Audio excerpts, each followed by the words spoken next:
మనసుకు చేరలేదు ఇన్నాళ్ళు అలజడి రేపుతున్న తొందరలు పరిచయమైన లేదు ఈనాడు శిరసును వంచమన్న బిడియాలు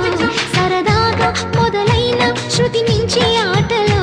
నన్ను నేనే మరిచానా మురిపించే మొత్తులో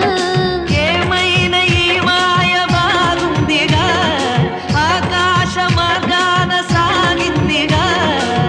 ముడిపడి వీడనంది నూరేళ్ల సంఖ్యల ఇప్పటికి